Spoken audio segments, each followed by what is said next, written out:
with the passing of Billy Robinson over the past weekend, I couldn't think of anybody more qualified to talk about what a legend he was in both the wrestling and the MMA world. Yeah, and again, I always say that modern MMA fans often don't realize that mixed martial arts and pro wrestling come from a common origin, and nobody exemplifies that more than guys like Yoshiaki Fujiwara and Karl Gotch, and definitely Billy Robinson, where he's a guy that straddled the line between the shoot world and the working world.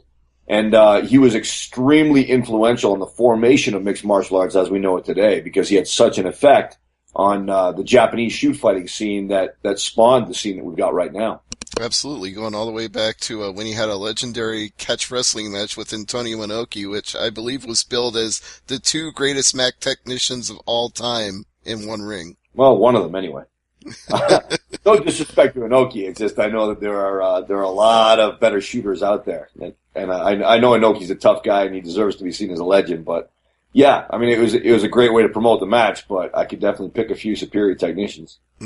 But of course, before that even took place, before he had that match with Inoki, he'd already built up his legend, coming all the way from the Snake Pit in Wigan, England, and becoming an AWA British Heavyweight Champion that was like the first, many of the peers of his have called him like the first successful British touring champion. But you know what? You could arguably say that for sure. I mean, I can't bring one to mind who preceded him and had the same impact. And it's a testament to how great that he was, that he wasn't, I don't really think he was particularly engaging to the fans as much as a lot of other personalities who were in the ring at the time. And also he pissed a lot of his fellow wrestlers off because he was known to be a bully in the ring, and very few guys could give it back to him. So with a guy to be maybe not the most electrifying guy on the scene at the time, but still a very solid technician, extremely entertaining to watch, and a guy who's maybe not the best liked guy in the locker room, to still have the success that he did, says a lot about the talents of Billy Robinson.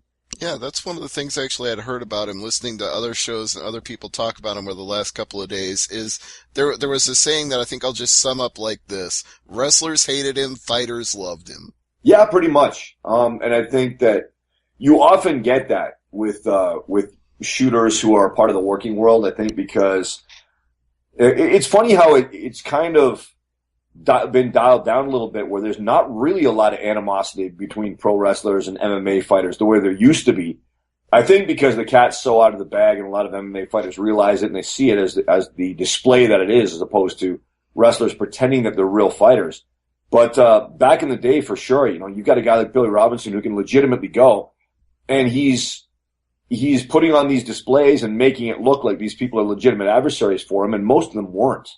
And I could see where that might get under somebody's skin and chafe a little bit. But again, on the other side of the coin, you got to be a bit of a professional and be willing to put on a show, because that's what you're paid to do. I guess that also leads to a point you addressed a little bit ago, in that he may not have been the most charismatic, but he was definitely known as a technician. So it's a little bit ironic that the guy who was best known for being a catch-as-catch-can wrestler and a great mat technician and a legitimate shooter, although a lot of people say you shouldn't even use the word legitimate with the word shooter. You either are or you're not. So maybe just say shooter, period. But it's funny that he was known so much in pro wrestling at the start, and yet didn't have like the pro wrestling bombastic personality of like a Stone Cold or The Rock. Yeah, and you know what? I think that is part of the reason that he was so influential in what happened in Japan in the early 90s and the late 80s, because there were a lot of people who, to them, that is pro wrestling.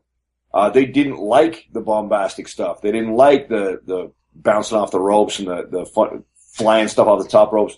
They wanted just good, solid wrestling. They wanted it to look real.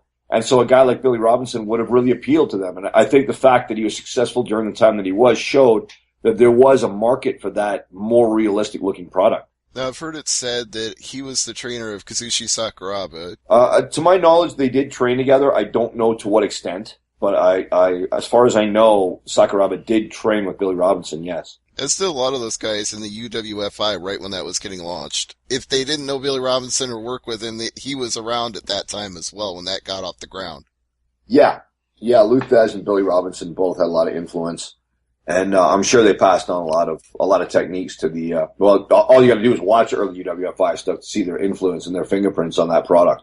it's just hard to oversell his importance to that shoot fighting scene, to the working world coming into the pro wrestling world, coming into the mixed martial arts world, how they all merged up in the early 90s in Japan. And I think a lot of people don't realize, but obviously you do, and Peter will as well, that predates UFC. You know, that's before mixed martial arts even took off in the United States. It was already big in Japan. Yeah, that's why it's funny. I've had some people call me on it when I say that I've been watching MMA longer than UFC has existed. Because again, to many people, you know, even the first season of The Ultimate Fighter is ancient history, and they don't understand that, you know, MMA goes back decades and decades and decades. You know, thousands of years if you want to start counting the ancient Greek pancration event. So MMA is very, very old, but I still remember to this day the first time I saw it, and that was Gary Albright versus Nobuhiko Takada. When Dr. Luther from FMW brought a VHS tape back from Japan and showed it to me, and I could not believe what I was watching. That was the summer of '92, I believe.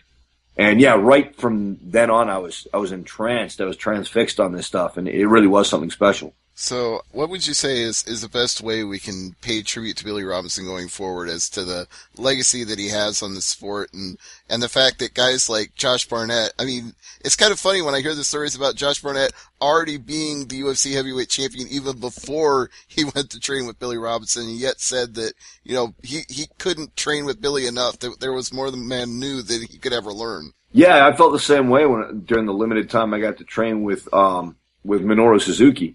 You know, there are some guys that are just walking encyclopedias of technique, and Billy Robinson's just on a whole different level. You could learn and learn and learn from that guy, and I don't think that by the time Josh started training with him that Billy had enough years left, a fraction of what he knew. You know, the guy knew so much that it's kind of a similar situation with Cus D'Amato and Mike Tyson, where Cus seemed to be in a hurry to cram as much knowledge into Tyson's head as possible, because he knew that I've only got a limited time to teach him and a lot to teach him. So, yeah, it like you said, you can't overstate this guy's influence and this guy's importance, and just how important a figure he was in the shoot style grappling and shoot grappling worlds. Well, the one thing I want to say is, when someone asked me this week, you know, I was asked who would be comparable, like, they heard this Billy Robinson passed away, but who did he train? I'm trying to think of any name who was under his tutelage. And the only name I could come up with, and Stevie already mentioned it, was Josh Barnett, because the casual fan isn't going to know Sakuraba or any of the older Japanese fighters. So the only name I could come up with on the spot was Josh Barnett, and he was very instrumental in his training. I mean, he went there after being UFC champion, but he taught him the finer points of catch wrestling, and still to this day, it's one of the bigger tools in Barnett's toolkit. Yeah, Shayna Baszler's another one that I'll be interested to.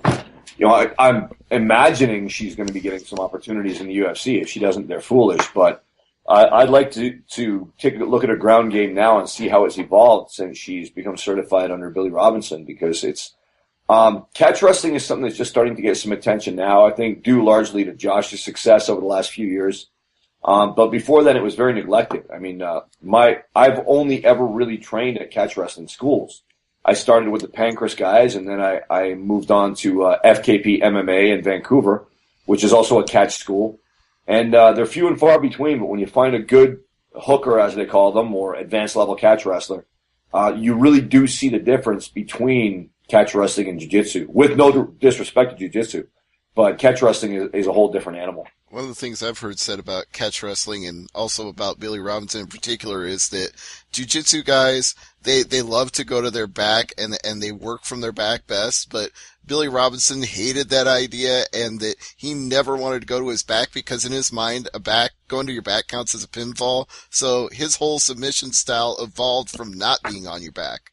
And you know, that's the nature. Catch wrestling is wrestling, which means you don't allow somebody to press your shoulders to the mat. Even if you are competing in a style where a pin is not a big deal.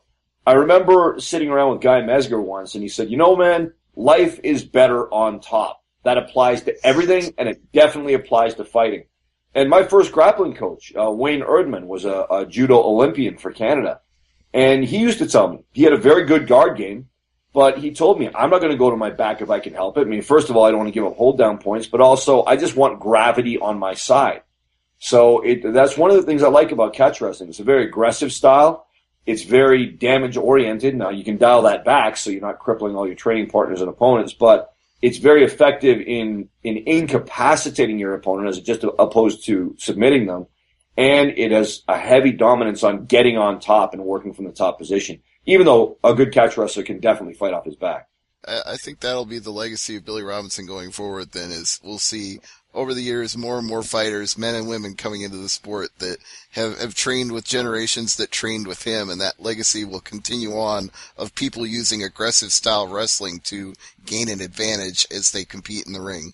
Yeah, it's great to see catch starting to get more attention now because it really does have a lot to offer that jiu-jitsu does not. And again, no disrespect to jiu-jitsu at all, but I think we're already seeing it. We're kind of seeing certain limits being hit in mixed martial arts competition where now people have become conversant with a broader and broader range of jiu-jitsu techniques. And if you're going to take your opponent out of his element and out of his game, then you got to go to a different style and start extracting from that. And people are starting to realize that there are a lot of techniques in catch that some jiu-jitsu artists have already co-opted, like the twister, the Eddie Bravo twister. That's a catch wrestling guillotine. And so we're starting to see an increased a prevalence of old-style catch techniques starting to rear their heads again in modern competition.